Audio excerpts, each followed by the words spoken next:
Você que trouxe a sua Bíblia, abre comigo em Atos dos Apóstolos, capítulo 16. Eu quero compartilhar uma palavra de Deus ao teu coração. O Senhor irá falar com você nessa noite de uma maneira especial. Atos dos Apóstolos,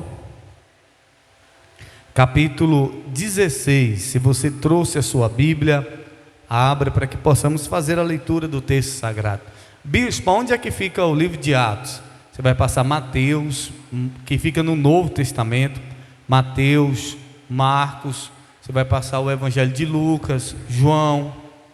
Logo após o Evangelho de João, você vai encontrar o Evangelho de Atos.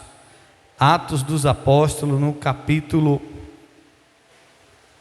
16. Você que trouxe a sua Bíblia, abra para que possamos fazer a leitura do texto sagrado. Quantos encontraram o livro de Atos dos Apóstolos no capítulo 16? Diz: eu vou morar no céu. Você que não encontrou, diga: eu também vou morar no céu. Todos encontraram? Nós vamos ler o verso 27. Atos dos Apóstolos, capítulo 16, versículo 27. Diz assim: acordando o carcereiro e vendo abertas as portas da prisão, tirou a espada e quis matar-se, cuidando que os presos já tinham fugido. Mas Paulo clamou com grande voz, dizendo: não te faças nenhum mal, que todos aqui estamos. Verso 29. E pedindo luz, saltou dentro, e todo trêmulo se postou ante Paulo e Silas, e tirando-os para fora, disse: senhores, que é necessário que eu faça para me salvar? E eles lhe disseram: crer no Senhor Jesus, e serás salvo tu e a tua casa. E ele lhe pregaram a palavra do Senhor, e a todos que estavam na sua casa. Diga amém por isso. Curve sua cabeça, feche os teus olhos e diga assim comigo, diga: Senhor Jesus, fala comigo através dessa palavra. Ministra o meu coração, tira todo o cansaço, tudo aquilo que impede de eu ouvir a tua voz. É o que eu oro e desde já te agradeço em nome de Jesus. E você que crê diz amém. Dê um aplauso bem forte, Senhor Jesus. Levante sua cabeça, olhe para mim e ouça atentamente. Hoje a minha filha mais nova, a Laura, de 7 anos, ela perguntou assim: pai, o que o senhor vai pregar hoje na igreja? Aí eu falei: eu vou falar sobre a família da terra e a família do céu. Aí o pequenininho, o Efraim, de 3 anos, falou assim: pai, mas hoje é o aniversário de Jesus. Ele quis dizer que hoje eu teria que pregar sobre Jesus. E eu disse: não, mas eu também vou pregar sobre Jesus. Eu também vou pregar sobre o nascimento do Senhor Jesus. Eu quero que você entenda algo. Família é projeto de quem? De Deus. Existe uma sequência entre Deus, família e igreja. E a gente precisa saber qual é a prioridade na nossa vida. Você precisa saber o que deve vir primeiro na sua vida. O que deve vir primeiro, bispo? É a minha família? O que deve vir primeiro, bispo? É a igreja? O que deve vir primeiro, bispo? É Deus? A nossa prioridade sempre tem que ser Deus. Diga amém por isso. Deus sempre tem que vir em primeiro lugar. Deus em primeiro lugar na sua vida tem que ser Deus, porque a gente depende dele, porque ele é o dono da vida, porque ele é o Deus Todo-Poderoso, ele que nos criou, e ele tem todo o poder para nos abençoar, para transformar a nossa vida. Então, em primeiro lugar, tem que vir Deus. Até porque a Bíblia diz que a Bíblia diz assim, sobre o que guarda a sua casa. A Bíblia diz sobre o sentinela, o vigia. Ele diz que em vão é o sentinela vigiar, se Deus não guardar a casa. Se Deus não guardar, a pessoa está vigiando em vão. Se Deus não proteger a família, a pessoa está querendo proteger em vão, porque a proteção precisa vir de Deus. E tem pessoas, e principalmente quem é mãe, muitas das vezes não entende que é Deus que cuida dos seus filhos. Tem mães que não entendem que é Deus quem guarda.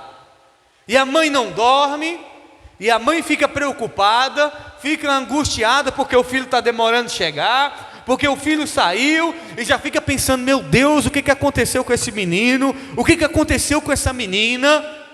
E você precisa aprender a confiar no Senhor, porque nada você vai poder fazer, porque nada você vai poder solucionar. Quem guarda, quem cuida dos seus filhos, quem cuida do seu marido, da sua esposa, quem cuida da sua casa, daquilo que você tem é Deus. E muita gente pode ficar preocupado, fica preocupada e não entende que primeiro a gente tem que confiar no Senhor e descansar, porque o mais Ele vai fazer na nossa vida. Depois de Deus, o que vem, bispo? A igreja ou a família? Depois de Deus, que Deus é prioridade, vem a família. Família abaixo de Deus, porque tem muitas pessoas que não entendem isso. E a Bíblia diz que aquele que não cuida dos seus, especialmente da sua família, negou a fé. A família vem até mesmo antes da igreja, e você precisa entender isso. Ouça, querido, nós precisamos entender o propósito da nossa família. Nós precisamos entender o porquê a família foi criada. A Bíblia diz que quando Deus criou o homem, e Deus disse assim: e não é bom que o homem esteja, o quê? Só. Não é bom que o homem viva só. Façamos para o homem uma disjuntora. Deus estava dizendo: eu vou criar para o homem uma família. Deus resolve o primeiro problema da humanidade. Sabe qual foi o primeiro problema da humanidade? A solidão. O primeiro problema da humanidade foi a solidão, porque Deus disse: não é bom que o homem esteja só. E quando Deus diz que não é bom, porque não é bom. Quando Deus diz que é bom, porque é bom. Então Deus vê que a solidão não era bom para o homem, e Deus então cria uma mulher, Deus cria uma família. E tem gente que pensa que família é só quando um casal tem filhos, aí eles formaram uma família. Não, eu formei uma família quando eu me uni com a minha esposa, quando eu casei com ela, aí já foi formada uma família. Os meus filhos, as minhas filhas, são extensão da minha família. Os filhos são extensão de quê?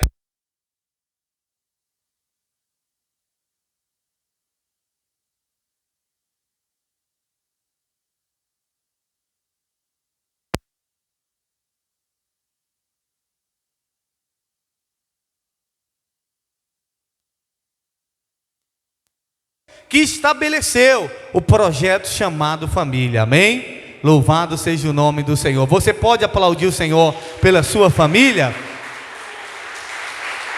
Tem que desligar. É bom desligar as duas caixas, que senão ela não volta. Estava funcionando? Maravilha, glória a Deus. Então Deus cria a família para resolver um problema. Qual era o problema? A solidão. E interessante que você precisa entender isso. A sua família é propósito de Deus. A sua família é prioridade para Deus. Deus ama a sua família, Deus ama a minha família. E Deus é tão família que Ele é pai. Deus é o quê? É pai. Deus é família, Ele é pai. E foi isso que Jesus veio revelar para a humanidade. E quando o Filho dele, o Senhor Jesus, veio a essa terra, Deus escolheu uma família para Ele poder habitar. Quando foi para Jesus vir a essa terra, Deus deu a Jesus o quê? Uma família. Jesus tinha um pai adotivo, José. Jesus tinha uma mãe chamada Maria. Deus deu a Jesus, o filho dele, nessa terra, uma família. Porque família, nós temos compartilhado, é projeto e é propósito de Deus. Diga amém por isso. Diga comigo, diga: família é propósito e projeto de Deus. O que constitui uma família? Um homem e uma mulher, um casal. Esse é o padrão bíblico de família. Esse é o padrão de família, um homem e uma mulher, porque Deus diz: e deixará o homem e deixará o homem o seu pai e a sua mãe e unir-se à sua mulher. O padrão de família é um homem e uma mulher. Deus diz: e deixará o homem, o seu pai, a sua mãe, e unir-se à sua mulher. Aí Deus constitui o padrão, o propósito de família. Agora eu quero que você entenda, essa é a família da terra. Essa é a família de quê? Da terra. Eu vi um rapaz dizer assim, ele disse algo meio que da boca para fora, e eu fiquei pensando no que ele falou. Porque alguém disse para ele assim: não, família é aqueles que são do seu sangue. E ele disse assim: o meu sangue até muriçoca tem. Ele diz: meu sangue até o pernilongo tem. Que ele quis dizer que o pernilongo não é família dele. A muriçoca tem o sangue dele, mas não é família dele. Mas ele não entendeu o projeto da família. E muita gente se revolta contra a família. Muita gente não entende o plano de Deus através da família. E você precisa entender que o bem mais valioso que nós temos nessa terra se chama família. Quando todos te abandonam, a sua família está com você. E muitos filhos não entendem isso, principalmente quando os pais chegam numa idade. Na minha família a gente tem experimentado isso. Os avós têm ficado doentes, têm já chegado a uma idade avançada. E quando fica doente um velhinho na família, ninguém quer cuidar. É ou não é? Muitos filhos são os primeiros a botar de lado, tirar a responsabilidade de si, dizer: não, quem tem que cuidar dele é fulano. Não, quem tem que cuidar dela é fulano, que tem mais tempo. Eu não tenho tempo de cuidar dele, não. Eu não tenho tempo de cuidar dela, não. O próprio pai, a própria mãe, muitas vezes diz assim: eu não tenho tempo de cuidar dele. Ah, eu não tenho paciência. Mas o seu pai, a sua mãe, teve tempo para cuidar de você quando você era pequeno. Teve tempo para ter paciência com você. E quando o seu pai e a sua mãe chegam numa certa idade, ou alguém da sua família, você não quer ter a responsabilidade de cuidar dele, de cuidar dela. Aí é onde a Bíblia diz: aquele que não cuida dos seus, principalmente da sua família, negou a fé. É fácil cuidar de uma pessoa idosa e doente? Não é. Mas se é a sua família, você tem como obrigação cuidar. Se é o seu pai, se é a sua mãe, você tem como obrigação ter um carinho especial por ele e por ela. Porque um dia você também vai ficar velho. Ou um dia eu também vou ficar velho. E um dia nós vamos requerer cuidados aqui nessa terra. Eu quero que você entenda que nossa família, eles precisam do nosso amor, do nosso cuidado e do nosso carinho. Amém? Agora, olhe para mim. Um dia a família aqui na terra vai acabar. Quando é que a família aqui na terra acaba? Quando a morte chega. Jesus foi interrogado sobre como vai ser nos céus. E os saduceus contaram para Jesus uma história. Disseram: uma mulher, ela teve 7 maridos. Como assim, bispo, 7 maridos? Porque a mulher, ela casou e o primeiro marido dela não deu a ela um filho.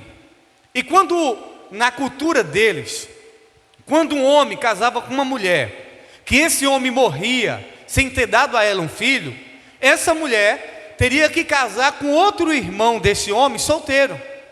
E esse homem tinha 6 irmãos. O primeiro casou com ela, não teve filho, aí ele morreu, ninguém sabe de quê. Aí o segundo, na sucessão de idade, teve que casar com ela. Só que esse segundo também não deu a ela um filho, e ele tornou a morrer. E assim sucedeu. Os 7 irmãos casaram com essa mulher, e todos 7 morreram. Misericórdia, né? Essa mulher, meu Deus. Por isso que ninguém queria casar com ela, né? Aí Jesus foi interrogado o seguinte: Jesus, e lá no céu, quem é que vai ser o marido dessa mulher? Ela teve 7 maridos. Não é que ela casou com 7 ao mesmo tempo, não. Eles foram morrendo, e ela, pela lei, como nenhum deu filho a ela, os irmãos teriam que casar com ela. E foi 7, meu irmão. E aí, qual é o marido dela lá no céu? Perguntaram a Jesus: qual é que vai ser o marido dessa mulher dos 7? É o primeiro? É o segundo? É o último? Quem é o marido dessa mulher? E Jesus respondeu: lá no céu nem se dão em casamento e nem tem casamento. E Jesus diz: nenhum dos 7 vai ser marido dessa mulher, porque o casamento só é aqui na terra, marido e mulher é só aqui. Por isso que quando vai celebrar um casamento, que diz assim: até que a morte vos separe. Porque quando morrer, você vai conhecer a sua esposa, seu esposo lá no céu, mas não vai ter aquele sentimento de esposo, de esposa. Jesus diz que nós seremos como os anjos. Você vai conhecer o seu filho, a sua filha, mas não vai ter aquele negócio de você com seu filho: ei, vem aqui, vem aqui. Não, não vai não. Lá não vai ter esse negócio que a gente fala com os nossos filhos, né? Tá indo para onde? Vai fazer o quê? Vai na casa de quem? Não, lá não vai ter mais isso. Lá não vai ter mais esse sentimento que a gente tem com o pai e com a mãe, porque a família terrena, ela só é aqui na terra. Depois que morre, não vai ter mais esse negócio lá no céu: esse daqui é meu pai, esse daqui é minha mãe, esse daqui é meu irmão, esse daqui é meu tio, é minha tia, é meu primo, é minha avó. Não, lá no céu não vai ter isso. Jesus disse que lá no céu não vai ter casamento. Seremos como os anjos, que nem se casam e nem se dão em casamento. E eu fiquei interrogando a Deus e perguntando: Deus, se não vai ter família lá no céu, como vai ser? E nós precisamos entender algo. Lá no céu não vai ter uma família terrena, mas vai ter a família de Deus. Diga comigo, diga: lá no céu vai ser a família de Deus. Aqui eu tenho a minha família, e lá eu vou fazer parte da família de Deus. Então nós precisamos entender algo, que a nossa família aqui nessa terra, ela vai acabar. A nossa família, ela só vai ser aqui, mas lá no céu nós não teremos mais ela. Só que nós precisamos entender algo: se eu quero a minha família no céu, eu preciso que a minha família se converta, venha para Jesus. Por quê? Porque a única instituição que vai durar para sempre se chama igreja. A igreja será por toda eternidade. A igreja será para sempre.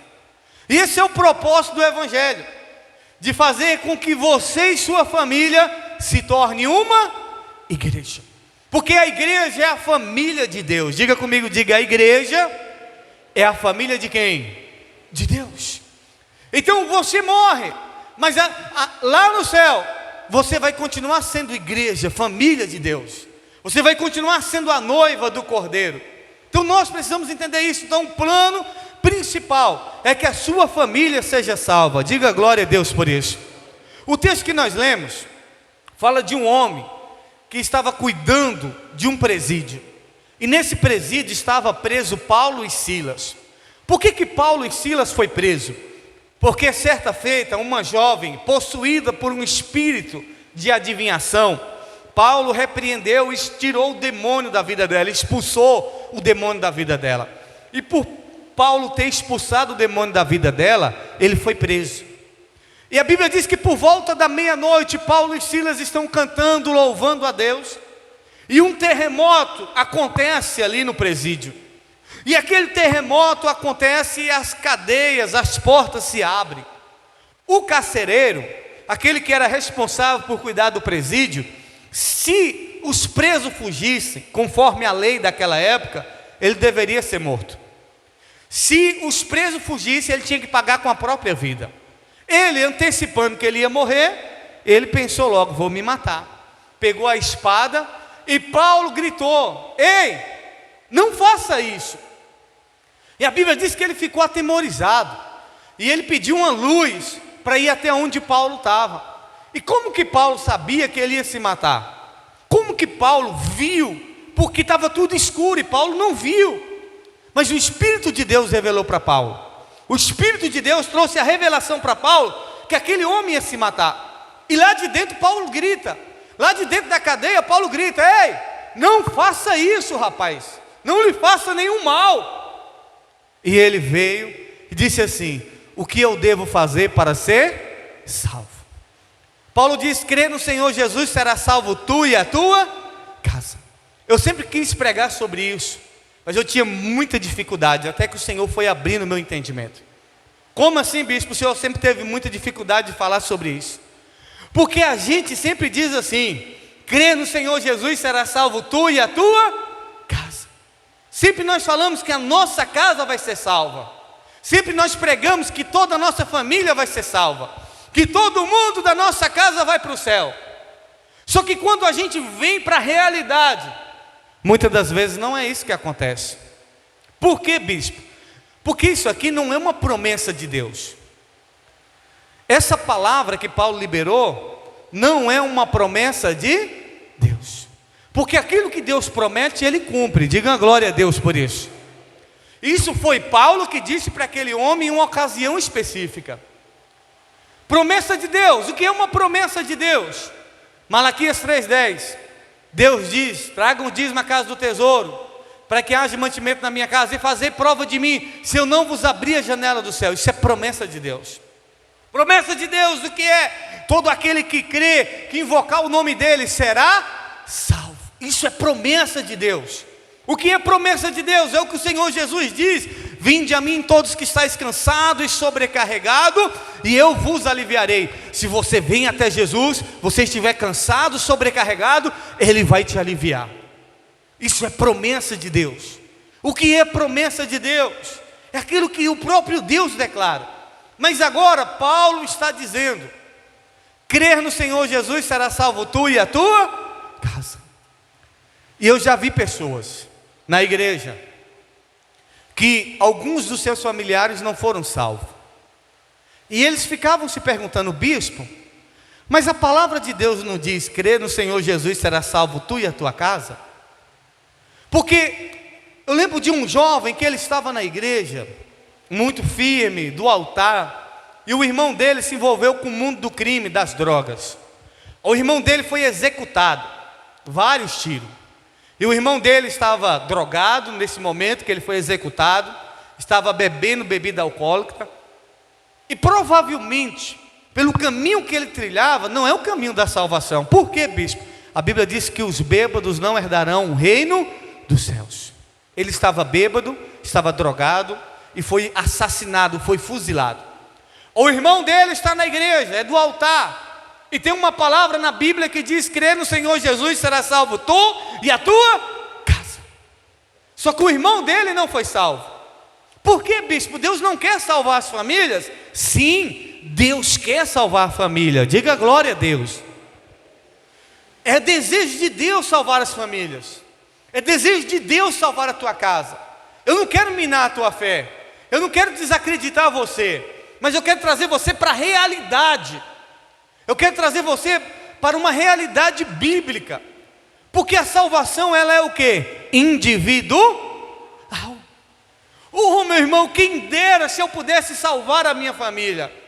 Quem dera se eu pudesse salvar todos da minha casa. Quem dera. Isso ia ser maravilhoso, ia ser fantástico. Quem dera, mas a Bíblia diz que na volta do Senhor Jesus estarão dois dormindo. Um vai ficar e o outro vai ser levado. Isso fala de um casal, de um homem e de uma mulher. Pode ser um homem ou uma mulher que vai subir, mas um sobe e o outro fica. E você pensa assim: puxa, eu pensei que Deus ia salvar meu marido. Puxa, eu pensei que Deus ia salvar minha mulher. Puxa, eu pensei que Deus ia salvar meu filho. Esse é o projeto de Deus, que toda a sua família seja salva. Mas a salvação depende de cada pessoa. A salvação, ela é individual. E quando Paulo diz assim: crê no Senhor Jesus, será salvo tu e a tua casa, Paulo estava mostrando a ele como que ele poderia fazer para salvar, para ganhar a família dele para Jesus. A Bíblia diz que aquele homem então leva Paulo para sua casa. Leva Paulo para onde? Para sua casa. E Paulo começa a pregar a palavra de Deus. Paulo e Silas começa a falar do amor de Jesus, começa a anunciar Jesus. Em Romanos capítulo 10, a Bíblia vai nos mostrar Romanos falando o seguinte, Paulo dizendo o seguinte: como invocarão aqueles que eles não creram? Paulo está dizendo sobre Jesus. Como que as pessoas vão invocar Jesus se elas não creem em Jesus? Como é que pode alguém invocar Jesus se ela não conhece Jesus? Isso é muito interessante, porque tem muita gente que não conhece Jesus. Ontem lá em casa, eu estava explicando para os meus filhos sobre Jesus. E eles estavam perguntando: sobre essa questão do nascimento de Jesus. Eu disse sim, Jesus nasceu, expliquei para eles que Jesus morreu. Morreu? Falei, mas ele está no céu. Aí o pequenininho de 3 anos disse assim, então ele está debaixo da terra, né? Porque ele ouve muito as pessoas falarem quando alguém morre foi para o céu. Aí eu disse, não, ele não está debaixo da terra. Ele literalmente, ele de verdade, ele está vivo. E eles, como assim ele está vivo? Que na mente deles não conseguem entender. Falei, ele venceu a morte. Ele ressuscitou. E eu disse para eles assim, ele vai voltar. Vai voltar para levar a gente para o céu. E eles disseram assim, quando? Eu disse, aí eu não sei. Nem ele sabe, só o pai dele que sabe. Só Deus é que sabe. Aí eu disse assim, ele vai levar eu, vai levar você. Falei para o Efraim de 3 anos. Aí o de 3 anos falou assim, eu vou levar meu perfume e minha roupa. Falei, não moço, lá não entra perfume nem roupa. Eles dizem, não, só vou se eu levar meu perfume e minha roupa. Eu disse, mas lá não precisa de perfume. Ele, não, mas eu vou levar meu perfume. Aí ele na mentalidade dele, ele tem que levar as coisas dele para o céu. E a Bíblia diz, como invocarão aquele que eles não creram? E como eles vão crer daquele que não ouviram falar?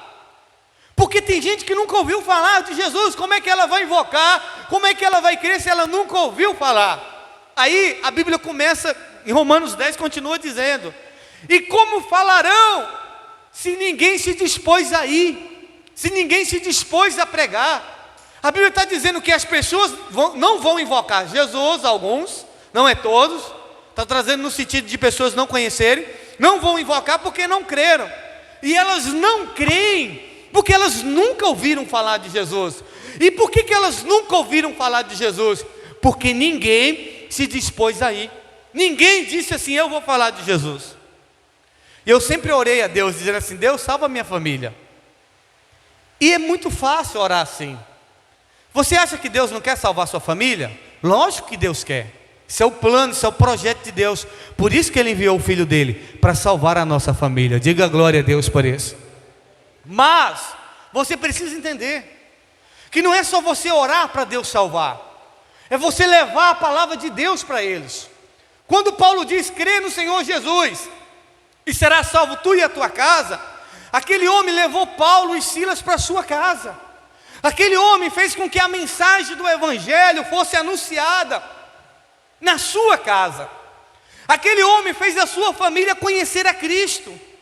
Aquele homem fez a sua família conhecer quem era Jesus. Aquele homem fez a sua família conhecer o poder do livramento que ele recebeu através da pregação do Evangelho, através de um homem, de uma mulher de Deus. E muitas das vezes você fica orando, Deus, salva a minha família, salva a minha família.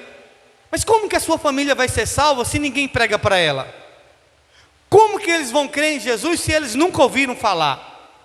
Você tem que orar a Deus dizendo, Deus, liberta a minha família, tira as escamas dos olhos da minha família. Deus, me dá coragem de falar do Senhor para a minha família. Deus, envia pessoas para poder falar do Senhor para a minha família. Deus, aquebranta o coração da minha família, para que eles se arrependam e crer no Senhor. Esse é o propósito de Deus. Bispo, Deus pode salvar uma pessoa e toda a sua família? Pode e salva. Mas nem todas as famílias, todos serão salvos. Por quê? Como crerão daquele que nada ouviram? Como invocarão aqueles que eles nunca creram? Como que a sua família vai saber quem é Jesus, se você na sua casa não der testemunho de cristão? Eu lembro que quando eu era mais novo, eu não era um crente firmado na palavra de Deus, dava muito mau testemunho em casa, como garoto, nos meus 9, 8 anos, 10 anos de idade. E minha mãe sempre me ameaçava, dizia assim, um dia eu trago o pastor aqui para ver quem é você aqui em casa. Um dia seu pastor vai saber quem é você. Um dia, eu queria que o pastor viesse aqui em casa para saber quem é você de verdade, porque lá na igreja você é um, em casa você é outro. E eu sempre chamava minha mãe para ir na igreja, e ela dizia, ir para a igreja desse jeito que você é? Vou não. E eu me esforçava para melhorar, para mudar, mas realmente eu ainda não estava maduro, eu realmente ainda não estava convertido de verdade, eu ainda tinha muitas oscilações, devido à imaturidade, devido à falta de entrega, de compromisso com Deus. Eu fui crescendo nos caminhos do Senhor. E eu crescendo, eu nunca mais chamei minha mãe nem meu pai para ir na igreja. Eu lembro que todo culto eu chamava minha mãe e meu pai para ir para a igreja, e eles nunca iam. Sempre chamava e nunca ia. E de um tempo para cá, depois que eu casei, que eu comecei a vida familiar, eu não chamei mais eles. Eu comecei a dar um testemunho, mostrar a eles que de fato Jesus me libertou. Eu comecei a mostrar a eles que de fato eu estava convertido. Não que eu quisesse mostrar para eles, mas eu comecei a testemunhar do Jesus que cura, liberta e transforma. E esse mês eu fui pregar lá em Barreiras, em uma igreja. E de repente minha mãe está arrumada. Na hora que eu estou saindo, a gente está saindo, minha mãe está arrumada. Eu disse assim: a senhora vai para onde? Ela falou: vou para a igreja com vocês. Pode não? Eu falei: pode. Mas eu fiquei espantado porque eu chamava e ela não ia. E nesse dia ela quis ir. Ouvi eu pregar o evangelho, ouvi eu pregar a palavra de Deus, e eu comecei a contar partes do meu testemunho que nem ela sabia, nem ela conhecia. Fiz o apelo, ela não quis, mas ela ouviu a palavra de Deus. E é isso que você precisa entender: a sua família precisa conhecer Jesus. Você precisa falar de Jesus para sua família, que seja pelo WhatsApp, que seja através do seu testemunho, que seja através da sua fé, mas a sua família precisa conhecer quem é Jesus. E conhecendo quem é Jesus, você vai orar a Deus para que eles se entreguem, para que eles se voltem para Deus. Porque se você ficar só nessa, assim dizer: crê no Senhor Jesus, será salvo tu e a tua casa, eu creio, a minha família vai ser salva, mas se você não pregar para eles, se você não anunciar a mensagem do reino para eles, como que eles vão ser salvos? Se você não procurar evangelizar a sua família, como que eles conhecerão o Senhor? Se você não falar do amor de Deus para sua casa, para sua família, como que eles vão saber? Eu lembro que eu comecei a mandar umas mensagens de fé para o meu pai há uns 5 anos atrás. Só que um dia eu parei de mandar. Por que eu parei de mandar? Porque ele não respondia, e eu achava que eu estava sendo chato. Eu disse: acho que meu pai não está gostando não, eu todo dia mandando uma mensagem de fé, mandando negócio para ele, eu vou parar de mandar. Parei de mandar mensagem de fé para o meu pai. Um dia eu estou lá na casa do meu pai e ele disse assim para mim: no dia que você quiser mandar aquelas mensagens lá, você pode mandar, viu? Eu falei: olha, ele está gostando. Eu parei de mandar. E aí depois de um tempo ele pegou e falou: no dia que você quiser mandar aquelas mensagens lá, você pode mandar. Aquelas mensagens lá é a mensagem da Bíblia que ele está dizendo. Mensagem de Jesus. Ele estava dizendo: no dia que você quiser falar de Jesus lá, você pode falar pelo zap lá. E aí meu Deus, que maravilha. E aí aumentei mais gente da família. Comecei a mandar para a mãe, para o irmão, para as irmãs. Comecei a mandar para mais gente da minha família. Comecei a compartilhar mais do Evangelho de Cristo para a minha família. Porque muitas vezes eu ficava constrangido. O que eles vão pensar? O que eles vão falar? O que eles vão dizer? Mas eles precisam conhecer Jesus. Mas eles precisam saber quem é Jesus. Porque eu não posso ficar só dizendo: eu creio em Jesus e vai ser salvo a minha casa, se eu não pregar para eles. Se eu anunciar o amor de Deus para eles, eles não vão crer. Eles precisam conhecer Jesus, amém? Porque se a sua família se tornar uma igreja, você vai ter a sua família por toda a eternidade, amém? Porque a sua família vai se tornar a família de quem? De Deus. Hoje é sua família, mas se eles vêm para a igreja, entregam a vida para Jesus, eles se tornam família de quem? De Deus. E se é família de Deus, viverá por toda a eternidade.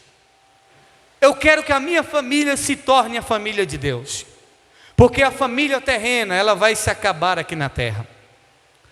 Louvado seja Deus, se todos da sua família se converterem. Louvado seja Deus, se todos tiverem essa graça de se arrepender e de se voltar para Deus. Mas não se iluda, a salvação ela é individual. A salvação é individual. O esposo pode subir e a esposa pode ficar. Bispo, mas que covardia. Não é covardia, é a palavra de Deus. Na sua família, alguns dos seus irmãos podem ser salvos, só você pode ser salvo dos seus irmãos e os outros ficarem. Por quê, bispo? Porque a salvação ela é individual. É individual. Eu tenho a minha esposa. Eu posso subir e se ela não estiver com Cristo, e se ela não estiver de fato em compromisso com Deus, ela pode ficar. Eu tenho os meus filhos, e você pode dizer: filho de pastor vai para o céu. Não, não é assim. Tem muitos filhos de pastores que se perderam. Tem pastor que se perdeu, mas a esposa não se perdeu. E tem muitos pastores que ele e a família dele foram salvos. Esse é o projeto de Deus. Mas a salvação, ela é individual. Não só ore dizendo assim: Deus, salva a minha família. Não, a partir de hoje diga assim: Deus, tira as escamas dos olhos. Deus, quebrando o coração, e faça algo para que a sua família conheça Jesus e a sua família se torne família de Deus. Amém? Esse é o projeto de Deus, salvar as nossas vidas, salvar a nossa alma, para que a gente possa morar com Ele por toda a eternidade. Diga assim comigo, diga: a minha família vai se tornar família de Deus. Diga: eu e a minha casa serviremos ao Senhor. Eu quero orar pela sua casa e pela sua família, amém? Fique de pé.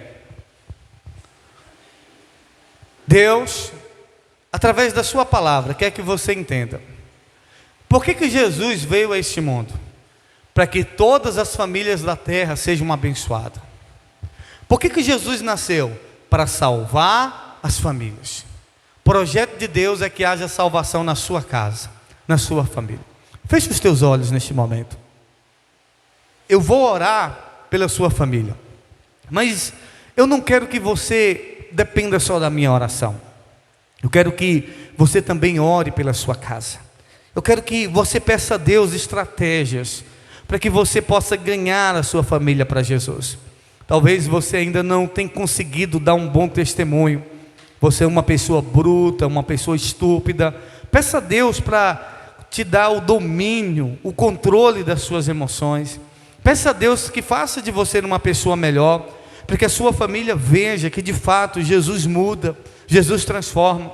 Peça a Deus que mude a sua história, para que a tua família possa ver que esse Jesus que você serve é lindo, é maravilhoso. Ore pela sua família neste momento, não somente dizendo assim: Deus, salva a minha família. Não, ora a Deus para abrir a visão deles, para que eles possam ver que servir a Deus não é algo ruim, que servir a Deus não é ficar preso dentro de uma religião, não. Para que Deus mostre a eles que servir a Deus é um privilégio que todos podem ter, mas nem todos têm, porque depende de cada pessoa. Ore a Deus para quebrantar o coração da sua família. Ore a Deus para que a tua família reconheça que eles precisam ser salvos e que eles se voltem para Jesus. Ore a Deus para que Deus te dê ousadia para você pregar de Jesus para a tua casa, para você falar do amor de Deus para a sua família, porque é tão difícil muitas das vezes a gente convencer a nossa família, a gente pregar do amor de Deus para a nossa família. Mas Deus vai te dar ousadia para você ganhar a sua família para Jesus, para a sua família se render a Ele de todo o coração. Apresenta aos seus irmãos, apresenta a sua mãe, seu pai, se você ainda tem. Apresenta aí a sua família, aqueles que estão vivos. Apresenta diante do Senhor. Diga: Deus, eu quero ver a minha família salva. Diga para Deus: Deus, eu quero ver a minha família rendida ao Senhor. Fale com Deus e se renda a Ele de todo o teu coração.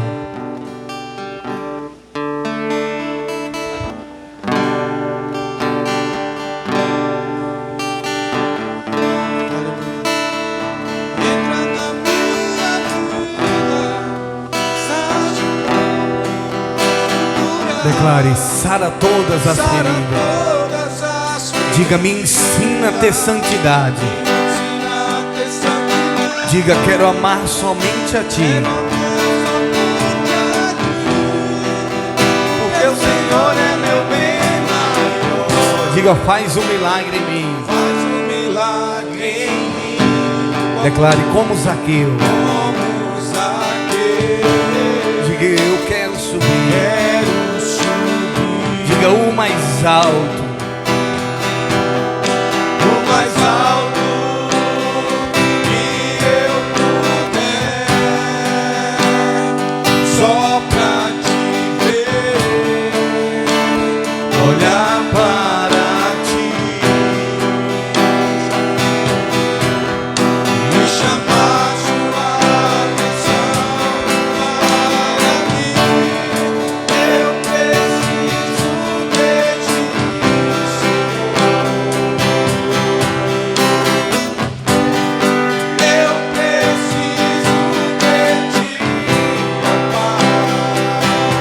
Declare: sou pequeno demais. Sou pequeno demais.